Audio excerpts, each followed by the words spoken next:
వర్మ గారికి కవిత్వం ఒక్కటే కాదు, విమర్శ కూడా నిరంతర యాత్రయే. కవిత్వం నిరంతర యాత్ర అని చెప్తుంటానే, విమర్శ కూడా నిరంతర యాత్రయే, దాంతోపాటు ప్రవహించవలసింది.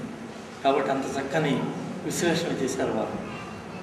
తర్వాత శ్రీశ్రీ గురించి మాట్లాడిన 4 విషయాలు అద్భుతంగా మాట్లాడినప్పటికీ ఆయన సమయం లేకపోబట్టి, పైగా ఆయన వ్యాసం రాసే సమయం కూడా లేకపోబట్టి, దేవవర్మ గారు దాన్ని వ్యాసంగా రాసుకొచ్చాడు. ఆయన చాలా చాలా మంచి విషయం. అలాగే వారు కూడా, బ్రహ్మాజీ గారు కూడా వ్యాసం రాసే సమయం ఉంటుంటే చాలా చక్కని వ్యాసం రాసేవాళ్ళు. వారికి కూడా నేను కృతజ్ఞుడు. అలాగే రాపర్తి వారు, సహృదయులు రాపర్తి వారికి నా కృతజ్ఞతలు చెప్తున్నాను. ముఖ్యంగా ఒకే విషయం చెప్పి నేను సెలవు తీసుకుంటాను. ఎక్కడ చూసినా సరే ఈనాడు నలుగురు కలిసిన చోట మీరు ఎక్కడైనా చూడండి, సమకాలీన సాంస్కృతిక కాలుష్యమే విషయం. అంతే, సమకాలీన సాంస్కృతిక కాలుష్యమే విషయం.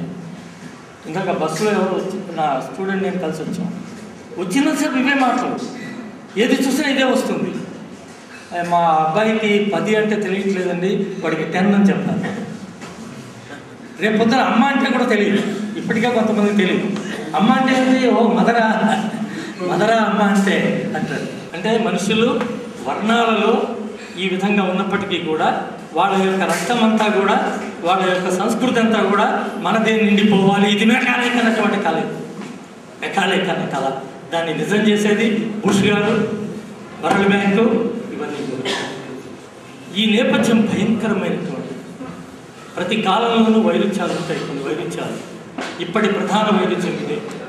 నలుగురు కూర్చున్న ప్రతి చోట ఏమిటండి ఇంత అసహ్యంగా చూపించాడు, అరే మంచిలో చెడును కలిపేస్తున్నాడు. ఇందాక సినిమా పాట గురించి రాసి చెప్పారు వాళ్ళు, దేవవర్మ గారు. అలాగే మంచి చూపిస్తానంటాడు, మధ్యలో బూతులు పెట్టేస్తాడు. ఎలాగే వినేది, ఇంట్లో కూర్చుని ఎలా వినేది? లేకపోతే భాష